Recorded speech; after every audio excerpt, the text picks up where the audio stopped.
Bonjour, nous allons voir aujourd'hui les enchaînements d'opérations avec des calculs avec parenthèses. Alors, dans cette première expression, a égale, entre parenthèses, 30 plus 6 divisé par 2. Nous avons vu dans le cours que nous devons commencer par le calcul entre parenthèses. Je vais donc commencer par faire 30 plus 6. Donc, a est égal à 36, et je réécris la suite divisé par 2. Il ne me reste plus qu'à effectuer la division, et donc a est égal à 18. Dans l'expression grand B, nous avons deux calculs entre parenthèses. 10 plus 4, une multiplication, et entre parenthèses, 5 moins 3. Comme tout à l'heure, nous allons faire les calculs entre parenthèses. Je vais donc commencer par faire 10 plus 4, et je peux faire en même temps le calcul 5 moins 3 entre parenthèses. J'obtiens donc 14, je réécris la multiplication, et 5 moins 2, 3. Il ne me reste plus qu'à faire 14 multiplié par 2, 28. Un dernier exemple.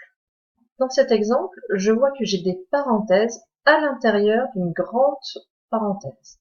Comme nous l'avons vu, lorsque nous avons des parenthèses à l'intérieur d'autres parenthèses, nous pouvons utiliser des crochets, ce que j'ai fait ici. Et j'ai ensuite moins 7 multiplié par 2. Je dois donc commencer par le calcul le plus à l'intérieur. Donc les parenthèses intérieures, c'est ici 1 plus 4. Je vais donc commencer par faire cette addition.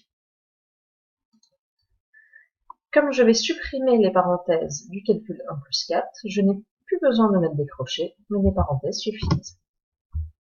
3 multiplié par, donc 1 plus 4, 5.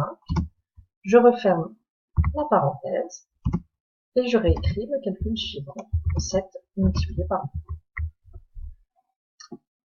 J'ai encore un calcul entre parenthèses. La multiplication, 3 fois 5.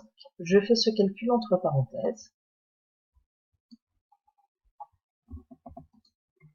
3 fois 5 qui est égal à 15, moins 7 multiplié par 2. Je n'ai plus de parenthèses. Par contre, j'ai encore une soustraction et une multiplication. Rappelons-nous du cours sur la première partie. Lorsque j'ai une soustraction et une multiplication, je dois commencer par effectuer la multiplication. Je vais donc faire 7 multiplié par 2. C'est égal 15 moins 7 fois 2, 14. Je termine le calcul. 15 moins 14 est égal à 1. Et voilà.